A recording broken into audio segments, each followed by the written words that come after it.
ரஜினி ஏன் அரசியலுக்கு வரல அப்படின்ற கேள்வி இருக்கப்போ ரஜினியை திமுக மிரட்டியது, அதனால தான் அவர் வரல அப்படின்னு சமீபமாக ஆதவ அர்ஜுனா சொல்லியிருக்காரு. ஆதவ அர்ஜுனா தான் திமுகவினுடைய ஸ்லீப்பர்ஸ். ஆதாரத்தோட சொல்லுங்கள். திமுகவினுடைய அரசியல் எதிரி, கொள்கை எதிரியாகிய பிஜேபி மற்றும் அதிமுக வெற்றி பெறும்.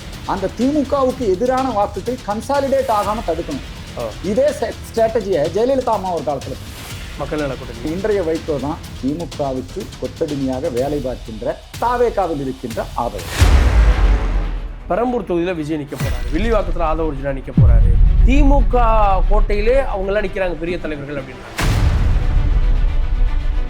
தாவேகாவுக்கும் நாம் தமிழர் கட்சிக்கும் தான் போட்டி. என்றைக்கும் தமிழகத்தில் ஏடிஎம்கே வெர்சஸ் டிஎம்கே தான். டிஎம்கே கட்சியில் விடுதலை சிறுத்தையை எப்படி கபலீகரம் பண்ணி வச்சுக்கிட்டாங்க. புதுவையில் தொகுதி பங்கீடே சிக்கலாக இருக்கும் போலயே எப்படி இருக்கு. ஏற்கனவே தேசிய ஜனநாயக கூட்டணி இங்கே வலிமையாக இருக்கு. இப்போ லட்சிய ஜனநாயக கட்சி அதனுடைய தலைவர் திரு சார்லஸ் அவர்கள் இதை ஒரு சிங்கப்பூராக மாற்ற வேண்டும் அப்படி வந்திருக்கிறார். திமுக என்ன சொல்லி தெரியுமா, பிஜேபியுடைய பி டீம் அப்படின்னு நாம் தமிழர், சி டீம் அப்படின்னு சொல்லிட்டு தாவேகாவே சொல்றாங்க. விஜய் ரசிகர்கள் சோர்வே அடைய வேண்டாம். ஜோசப் விஜய் திரும்ப நடிக்க வருவார். இன்பநிதி தயாரிக்கும் படத்திலே நடிப்பார். எல்லாரும் சேர்ந்து அவர் ஜெயிக்க வைக்கணும். ஆனால் கூட்டணி நடந்துருக்கு. இல்லை எடப்பாடி ஆட்சி வருமா, என்டிஏ ஆட்சி வருமா? எஸ்எஸ் நியூஸ் நேயர்களுக்கு வணக்கம். சமகாலத்து அரசியல் மற்றும் ஆன்மீகம் தொடர்பான கேள்விகளுக்கு விடை கொடுப்பதற்காக நம்மோடு வந்திருக்கிறார் இந்து மக்கள் கட்சியினுடைய தலைவர் திரு அர்ஜுன் சம்பத் அவர்கள். சார் வணக்கம். எஸ்எஸ் நியூஸ் தொலைக்காட்சி நேயர்களுக்கு வணக்கம், வாழ்த்துக்கள். நிறைய கேள்விகள் இருக்கு. முதல்ல நீங்கள் ரஜினி அவர்கள் அரசியலுக்கு வரணும் அப்படின்னு அழைப்பு விடுத்தீங்க. ரஜினிக்கு பதிலாக விஜய் வந்திருக்காரு, ஏன் அவரை வரவேற்கலை? சூப்பர் ஸ்டார் ரஜினி அவர்கள் ஒரு நீண்ட காலமாக அவர் அரசியல் பேசியிருக்கிறார். குறிப்பாக ஜெயலலிதா அம்மா அவர்கள் ஆட்சி பொறுப்பில் இருந்த பொழுது அவர் கொடுத்த வாய்ஸ் ஆட்சி மாற்றத்தை ஏற்படுத்தி, எதிர்த்தே குரல் கொடுத்தார், ஆட்சி மாற்றத்தையே ஏற்படுத்தினார் இல்லைங்களா? அவர் தன்னுடைய அரசியல் வருகையை ஒரு வெற்றிடம் ஏற்பட்ட பொழுது எம்ஜிஆர் அவர்கள், ஜெயலலிதா அவர்கள், கருணாநிதி அவர்கள் இவங்க எல்லாரும் இல்லை, ஒரு வேக்கம் இருந்தது. அந்த நேரத்தில் அவருடைய வருகை அவசியமானதாக இருந்தது. ஆனால் கொரோனா அந்த காலம் ஆகவே அவர் மக்களின் நலன் கருதி, ரசிகர்களின் நலன் கருதி அவர் அந்த முடிவை கைவிட்டார். ஆனால் அவர் கொடுத்த அந்த ஆன்மீக அரசியல் என்பது நம்முடைய தமிழகத்திற்குடைய மண்ணின் அரசியல், இந்த மக்களின் அரசியல். இந்த தமிழகத்தில் இந்த சிஸ்டத்தை சரி பண்ணணும் அப்படின்னு அவர் நினச்சார் இல்லைங்களா? அது தமிழகத்துக்கு மிகவும் தேவையானதாக இருந்தது. ஆகவே நாங்கள் எல்லாரும் அவரை வரவேற்றோம். அவர் ஆன்மீக அரசியல் அப்படின்னு சொன்னதால வரவேற்றீங்க. இப்போ விஜய் பாஜக கொள்கை எதிரி அப்படின்னு சொல்றதால விஜய் வரவேற்கலை? இல்லை, மாற்று கருத்துள்ளவங்க அரசியல் இருக்கத்தான் செய்வாங்க. நான் விஜய் அரசியலுக்கு வருவதையும் வரவேற்கிறேன். இந்த நாட்டில் இருக்கக்கூடிய, நேற்று கட்சி துவங்கி இருக்கக்கூடிய சசிகலா அம்மா எல்லோரும் கட்சி துவங்குகிறார்கள், மக்களுக்கு நன்மை செய்வேன் என்று சொல்கிறார்கள். அவர்களுடைய பின்னணி என்ன, அவர்கள் முன்வைக்கக்கூடிய கொள்கை என்ன, இதை வச்சு தான் என்னுடைய அரசியல் விமர்சனங்கள் இருக்கிறது. ரஜினி ஏன் அரசியலுக்கு வரல அப்படின்ற கேள்வி இருக்கப்போ ரஜினியை திமுக மிரட்டியது, அதனால தான் அவர் வரல அப்படின்னு சமீபமாக ஆதவ அர்ஜுனா சொல்லியிருக்காரு. ஆதவ அர்ஜுனா திமுக பயந்துட்டாரா ரஜினி? ஆதவ அர்ஜுனா தான் திமுகவினுடைய ஸ்லீப்பர் செல். ஸ்லீப்பர் செல் மட்டுமல்ல, ஏஜென்ட் மட்டுமல்ல, டூல் கிட். கடந்த காலங்களில் தாவேக்கால இருக்காரு, நீங்க என்ன சொல்றீங்க சார்?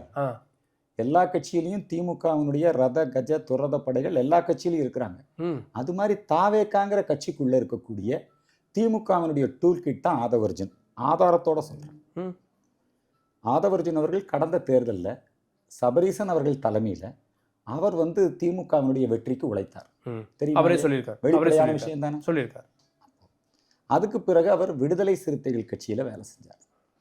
அதன் பிறகு அவர் தாவேக்காவுக்கு வந்தார். விடுதலை சிறுத்தைகள் கட்சியில் இருக்கும் பொழுதும் அவர் திமுகவினுடைய டூல் கிட்டாக தான் வேலை செஞ்சார்.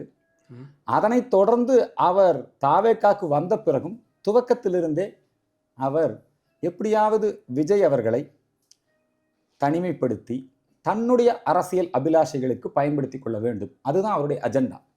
அதை அவர் வெற்றிகரமாக செயல்படுத்துகிறார். எப்படின்னா, நீங்கள் பார்த்தீங்கன்னா தாவேக்காங்கிற கட்சி ஒவ்வொரு தேர்தலுக்கும் திராவிட முன்னேற்றக் கழகம் ஒரு நடிகரை வைத்து ஒரு அரசியல் கட்சியை துவக்கும். திமுகவினுடைய அரசியல் எதிரி, கொள்கை எதிரியாகிய பிஜேபி மற்றும் அதிமுக வெற்றி பெறக்கூடாது. திமுக ஆட்சி மேல அதிருப்தியில் இருக்கக்கூடிய வாக்குகள் இருக்கு இல்லைங்களா, அது ரொம்ப அதிகம். யாரும் திருப்தி இல்லை, திமுக போகணும்னு விரும்புறாங்க. அந்த திமுகவுக்கு எதிரான வாக்குகள் கன்சாலிடேட் ஆகாம தடுக்கணும். இதே ஸ்ட்ராட்டஜியை ஜெயலலிதா அம்மா ஒரு காலத்துல பண்ணாங்க. மக்கள் நல கூட்டணி உருவாக்குனாங்க. ஐயா வைகோ அவர்கள் அங்க போக சொன்னாங்க. அது மாதிரி தான் இன்றைய வைகோ தான் திமுகவினால் இயக்கப்படுகிற, திமுகவுக்கு கொத்தடிமையாக வேலை பார்க்கின்ற, தாவேகாவில் இருக்கின்ற ஆதவ அர்ஜுனா. இது விஜய்க்கு தெரியலையா? இவர் நம்ம கூட வந்து திமுக வேலை பார்க்குறாரு. சார், விஜய் வந்து இந்த உலகத்தில் இருக்கணும் இல்லையா, மக்களோட இருக்கணும் இல்லையா? அவர் இருக்கிற உலகம் வேற. இப்போ தேர்தல் அறிவிச்சாச்சு, வேட்பாளர்களை நேர்காணல் செய்யணும். அவர் வளகாப்புக்கு போயிட்டாரு சிறப்பு விமானத்தில், பாம்பேக்கு. விஜயுடைய இந்த நடவடிக்கைகள் இருக்கு இல்லைங்களா, அவர் அப்பிருந்தே அப்படிதான். ஜோசப் விஜய் கட்சி துவக்குகிறார். கட்சி துவக்கிய உடனேயே அவர் தன்னுடைய ரசிகர்களை, ரசிகர் மன்ற கூட்டங்களாக இருந்த அந்த ரசிகர்களுக்கு அவர் ஒரு முன்மாதிரியாக நடந்து கொண்டு, ஒரு அரசியல் தலைவராக நடந்து கொண்டு, அவர் ரசிகர்களை அரசியல் படுத்தணும் இல்லையா? ஆனால் மேலும் மேலும் ரசிகர்களை முட்டாளாக்கக்கூடிய வேலையை தான் இன்னைக்கு வந்து ஜோசப் விஜய் தாவேக்கா செஞ்சுக்கிட்டு இருக்கிறாங்க. அவரை சுற்றி இருக்கக்கூடிய ஜான் ஆரோக்கியசாமி, ஆதவ் அர்ஜுனா, இன்னும் பலரும் அவரை சுற்றி இருக்கிறாங்க. அவருக்கு என்ன களத்தில் இருக்குது, நமக்கு என்ன பேர் இருக்குது, நம்ம மக்களுக்கான அரசியல் என்ன பண்ணணுங்கிறதையே அவருக்கு செல்ல விடுறதில்லை. சுற்றியும் ஸ்ட்ராட்டஜிஸ்ட் இருக்காங்க. அவங்க தான் இன்னைக்கு விஜய் அவர்களை இயக்கிக்கிட்டு இருக்காங்க. இல்லைன்னா விஜய் நல்ல முடிவு எடுத்திருப்பாரு. அவர் தேசிய ஜனநாயக கூட்டணிக்கு வந்திருக்கலாம். ஏன்னா அவர் எங்க பார்த்தாலும் கூட்டம் சேருது, ரைட், கூட்டம் சேருது. அந்த கூட்டத்தை ஒழுங்குபடுத்திருக்கீங்களா? எம்ஜிஆருக்கு சேராத கூட்டமா, விஜயகாந்துக்கு சேராத கூட்டமா? என்டிஏ கூட்டணிக்கு வரலன்னு உங்களுக்கு கோபமா? அப்படியெல்லாம் இல்லை, அவர் தனித்தே நிக்கட்டும், அதுல ஒன்றும் தப்பு இல்லை. ஆனா அந்த ரசிகர்களை பண்படுத்துவது, அரசியல் படுத்துவதுக்கு என்ன நடவடிக்கை எடுத்திருக்காரு? கூட்ட நெரிசல்ல 40 பேர் இறந்து போனாங்க. 41 பேர் குழந்தைகள், பெண்கள், கொஞ்சம் கூட மனசாட்சி இல்லாமல் நடந்து கொண்டிருக்கிறார்கள் இன்றைய வரைக்கும். அதனை தொடர்ந்து அந்த ரசிகர்களுடைய அந்த நடவடிக்கைக்கு பார்த்தீங்களா, பொதுமக்கள் மத்தியில் ஒரு அருவருப்பை ஏற்படுத்துகிறது. உதைக்கிறது, மேலேறது, குதிக்கிறது, வண்டியை துரத்துறது, எத்தனை பேர்த்தோட வாழ்க்கை, உயிர் பாதிக்கப்படுகிறது. அவருடைய செல்வாக்கு படிப்படியாக குறைஞ்சிக்கிட்டே இருந்தது. அவர் வந்து இந்த தாவேக்காங்கிற அந்த இயக்கத்தை அவர்கள் துவக்கிய பொழுது, அரசியல் கட்சியாக துவக்கிய பொழுது, அப்போ இருந்த செல்வாக்கு வேற. அதன் பிறகு அதனுடைய நடவடிக்கைகள் கொஞ்சம் கொஞ்சமாக பாதி கரூர் நெரிசல் சாவுகளிலே அவருடைய அணுகுமுறையிலே குறைந்தது. அதுக்கு அடுத்தது அவர் தன்னுடைய குடும்ப பிரச்சனை இல்லையா, அவருடைய மனைவி, குழந்தைகள், அவருடைய மகன், அவருடைய மகள், தன்னுடைய குடும்பத்தையே அவர் பார்க்காம எப்படி நாட்டுக்கு என்ன தாக்கத்தை ஏற்படுத்துவாங்கன்னு நினைக்கிறீங்க தாவேக்கா இந்த தேர்தல்? தாவேக்கா எல்லா தொகுதியிலையும் டெபாசிட் இழக்கும். விஜய் உட்பட டெபாசிட் இழப்பார் 234 தொகுதியிலையும். அந்த காலத்தில் முதல்ல சீமான் அரசியலுக்கு வந்தபோது எத்தனை ஓட்டு வாங்கினாரோ ஒரு 5%, 6% தான் இருக்கும். இந்த கருத்து கணிப்புகள், பத்திரிகைகள், இதெல்லாம் ஆதவ அர்ஜுனா மாதிரி இருக்கிறவங்க மூலமாக இதெல்லாம் உருவாக்கப்படுகிறது. விஜய்க்கு வந்து ஒரு விளம்பரத்தை கட்டமைச்சு பண்ணிட்டு 42% அவங்களா சொல்றாங்க சார். அவங்களா சொல்லிக்கிறது தானுங்க. ஆதவ அர்ஜுனா பூனை கண்ணை மூடிச்சுன்னு வச்சுக்கோங்க, பூலகம் இருண்டுருமா? அவங்கள நடைமுறை உலகத்துக்கு வாங்கன்னு கூப்பிடும், மக்களோட இருங்கன்னு சொல்றோம். பெரம்பூர் தொகுதியில விஜய் நிக்க போறாரு, வில்லிவாக்கத்துல ஆதவ அர்ஜுனா நிக்க போறாரு, எழும்பூர்ல ராஜ்மோகன் நிக்க போறாரு. இங்கெல்லாம் வந்து ஒரு பெரும் செல்வாக்கு இருக்கு, திமுக கோட்டையிலே அவங்க எல்லாம் நிக்கிறாங்க பெரிய தலைவர்கள் அப்படின்றாங்களே. வாழ்த்துக்கள்ங்க, அவங்க வரட்டும், மக்களை சந்திக்கட்டும். அவங்களுடைய அந்த ஃபேன் பேஸை அதை நம்பி தான் அவங்க நிற்கிறாங்க. மக்கள் யாருமே அவங்களுக்கு ஆதரவு கிடையாது. அவங்க ஃபேன் பேஸில் இருக்கிற பாதி பேருக்கு ஓட்டு கிடையாது. புரியுதுங்களா? இது வந்து சின்னத்திரை, வண்ணத்திரை, சமூக ஊடகங்கள் மூலமாக ஒரு பிம்பத்தை கட்டமைத்திருக்கிறார்கள். வாக்குப்பதிவு முடிஞ்சு வாக்கு எண்ணும் போது தாவேக்காவோட நிலை என்னன்னு தெரிஞ்சிடும். தாவேக்காவுக்கும் நாம் தமிழர் கட்சிக்கும் தான் போட்டி. அவங்க மெயின் ஸ்ட்ரீம்லேயே கிடையாது. 3-4 பார்ட்டி தாவேக்கா. இந்த 3 என்ன இப்போ நீங்கள் என்ன 4 முனை போட்டிங்கிறீங்க இல்லையா, மிக மிக தவறு. என்றைக்கும் தமிழகத்தில் ஏடிஎம்கே வெர்சஸ் டிஎம்கே தான் நடப்பது ஸ்டேட் எலெக்ஷன். புரியுதுங்களா? இவங்க 2 பேரும் வந்து வாக்குகளை பிரிக்கக்கூடிய, திமுகவினுடைய எதிர்ப்பு வாக்குகள் கன்சாலிடேட் ஆகுது. அந்த கன்சாலிடேஷன் எங்கே வரும்? ஏடிஎம்கே கிட்டையும் பிஜேபி கிட்டையும் தான். இந்த கூட்டணிக்கு தான், என்டிஏ கூட்டணிக்கு தான் திமுகவை ஆட்சியிலிருந்து அகற்றக்கூடிய வல்லமை இருக்குது. எம்ஜிஆரால் அடையாளம் காட்டப்பட்டது திமுக தீய சக்தின்னு. இப்ப நீயும் அதே வார்த்தையை பயன்படுத்துற. இல்ல அப்படி ஒருவேளை நான் அப்படி வந்து திமுகக்கு எதிரான மனநிலையில் இருக்கு, அதிமுகக்கு தான் அந்த ஓட்டெல்லாம் விழப்போகுது அப்படின்னா, அங்க விஜய் வந்து அந்த ஓட்டுக்களை பிரிச்சுட்டாரு அப்படின்னா திரும்ப திமுக தானே பெரிய அளவுல பிரியாது. அதிமுக வரும். எல்லாம் அதிமுக தான் வரும். நீ கிராமங்கள்லாம் போங்க சார். இவங்க வந்து சினிமா மூலமாக இவங்க வாழ்ற உலகம் செல்லுலாய்டு உலகம். அந்த சினிமால கூட அண்டர் கிரவுண்ட்ல டிஎம்கே கூட அக்ரிமெண்ட், திமுகவும் தாவேகாவும் கூட்டு. அப்ப நீங்க சொல்ல வந்தா விஜயே வந்து திமுகவால இறக்கி விடப்பட்டவரும். அதான் சார் பழைய கமலஹாசன் தான். கடந்த தேர்தலில் திமுக கமலஹாசன் பாருங்க. விஜய் ஆதவ ஒரிஜினா திமுக ஆளு, விஜயும் திமுக ஆளுன்றீங்க. இல்ல டூல் கிட் தானே சார் விஜய். திமுக வந்துங்க நேரடியா திமுகவை திட்டுறவங்க ஏடிஎம்கே தான் திமுகவுக்கு எதிர்ப்புன்னு இல்லை. திமுகவுடைய டூல் கிட்டுகள் இவங்கெல்லாம், குறிப்பா நாம் தமிழர் கட்சி உட்பட திமுகவுடைய டூல் கிட் தான். பாருங்க இவங்களெல்லாம் திமுக என்ன சொல்ல தெரியுமா, பிஜேபியுடைய பி டீம் அப்படின்னு நாம் தமிழரையும், சி டீம் அப்படின்னு சொல்லிட்டு தாவேகாவை சொல்றாங்க. அவங்களுடைய பிரச்சார வலிமை எப்பவுமே திமுகவுக்கு வந்துங்க இந்த புரபகண்டா வலிமை இருக்கு பாருங்க, அது ரொம்ப அதிகம். அண்ணாதுரை முதலமைச்சரான போது அதான் சொன்னார், வாய்மையால் வென்றோம். வாய்னா பேசுறது, மைனா எழுதுறது. அதுல வந்து திமுக எப்பவுமே கில்லாடி தான். இன்னைக்கும் ஊடக உலகத்தை என்னங்க அவங்களுக்கு எதிரான செய்திகள் எவ்வளவு அழகா திசை திருப்புறாங்க பாருங்க. இந்தி எழுத்து போய் அழிக்கிறாங்க, பெண்களை சிறுமிகளை மூதாட்டியை கற்பழிச்சிட்டு டெய்லியும் பாலியல் பெண்களுக்கு எதிரான கொடுமைகள் நடந்து கொண்டிருக்கிறது. அதை பத்தி எந்த ஊடகமும் விவாதிக்காது. போதைப்பொருள் கடத்தல், சட்டம் ஒழுங்கு சீர்குலைவு, அதை பத்தி யாரும் விவாதிக்க மாட்டாங்க. ஆனா திமுக சொல்லக்கூடிய சப்ஜெக்டை தான் எல்லா ஊடகங்களும் விவாதிச்சு. திசை திருப்பதற்காக உடனே தமிழ்நாட்டில் கேஸ் தட்டுப்பாடு வந்துருச்சு. தட்டுப்பாடு இருக்குல்ல சார்? சார் புக் பண்ணா உங்களுக்கு உங்க வீட்டுக்கு சிலிண்டர் வரலையா? வீடுகளுக்கு வரக்கூடிய சிலிண்டர் வருது சார். அரசாங்கமே சொல்லி இருப்பது வணிக சிலிண்டர்ல தட்டுப்பாடு இருக்குன்னு. உலகத்துல போர்ச்சூழல் ஏற்பட்டிருக்கு இல்லையா? அந்த போர்ச்சூழல்ல இலங்கை பாருங்க, இலங்கையில வந்து இன்னைக்கு பெட்ரோல் மற்ற நாடுகளோட நம்ம சிறப்பா இருக்கும் சார். ஆனா தட்டுப்பாடு இல்லைன்னு சொல்றீங்களா? அர்ஜுன் சம்பத் சொல்லுவார், தட்டுப்பாடு இல்லை. எரிபொருள் 2 மாதங்களுக்கு தேவையான எரிபொருள் நம்முடைய கையிருப்பில் இருக்கிறது. வீடுகள் அது மட்டுமல்ல, வீடுகளுக்கும் சரி வாகனங்களுக்கும் சரி எரிபொருள் தேவை 2 மாதங்களுக்கு தேவையான. கமர்ஷியல்ல இது மாதிரி யுத்த காலங்கள்ல, கொரோனா காலங்கள்ல இத்தகைய சில கட்டுப்பாடுகள் தான் விதிச்சிருக்கிறாங்களே ஒழிய, அதை வந்து சார் வேற மாநிலத்துல எங்காவது இந்த பிரச்சனை இருக்கா?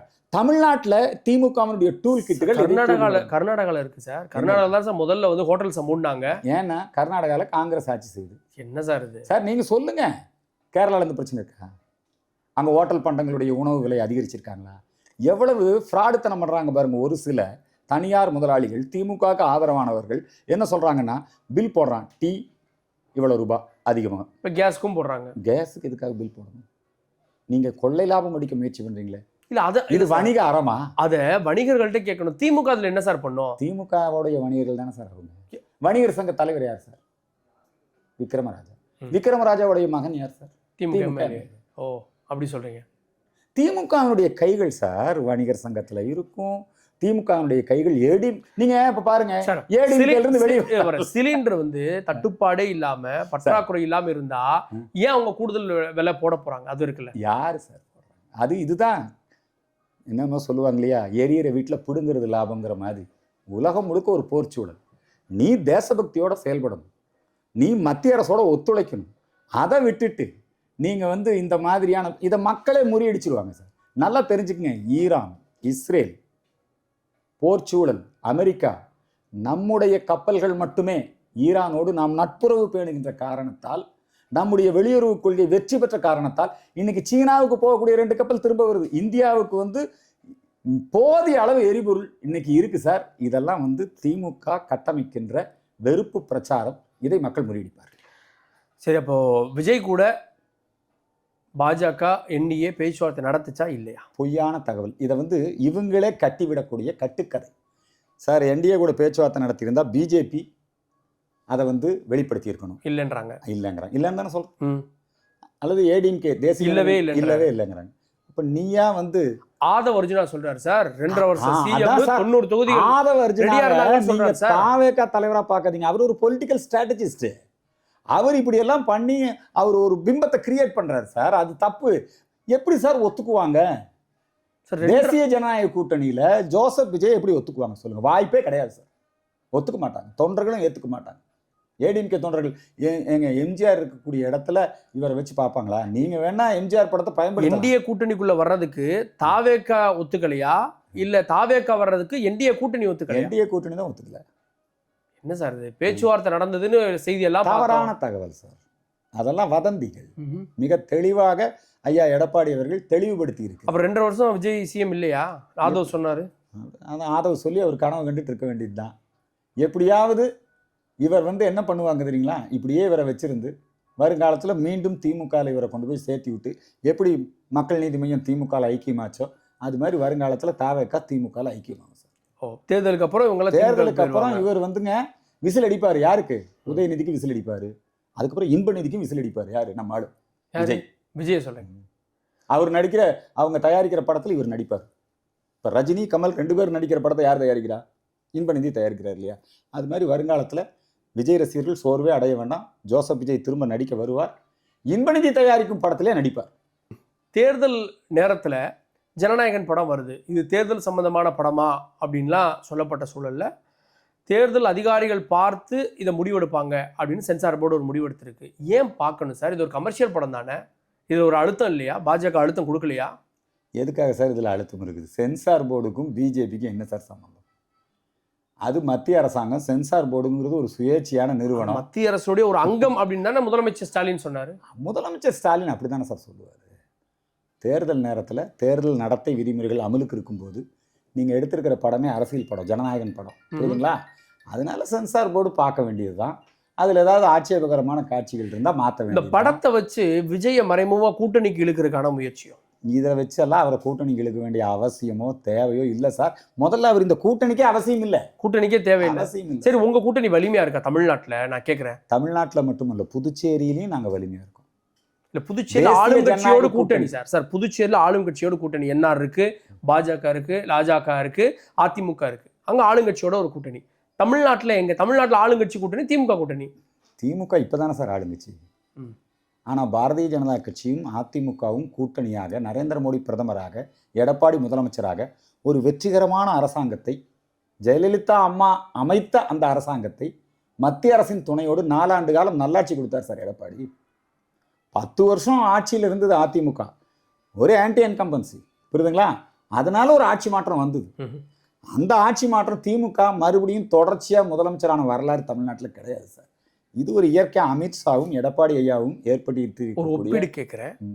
திமுக கூட்டணியில் 25க்கும் மேற்பட்ட கட்சிகள் இருக்காங்க. இங்க 12-13 கட்சி தான் இருக்காங்கன்றாங்க. இருக்கலாம் சார். நிறைய திமுகவுக்கு ஒவ்வொரு கட்சியும் உடைச்சு எல்லா கட்சியும் கபலீகரம் பண்ணுறது. மதிமுகவில் பார்த்தீங்கன்னா மதிமுகவை மட்டும் அவங்க வச்சிருக்கல, மதிமுகவிலிருந்து வெளியேற போன திராவிட வெற்றி கழகத்தையும் கூட வச்சிருக்கிறாங்க. மல்லை சத்யா இல்லைங்களா? திராவிட வெற்றி கழகம் கூட வச்சிருக்கிறாங்க.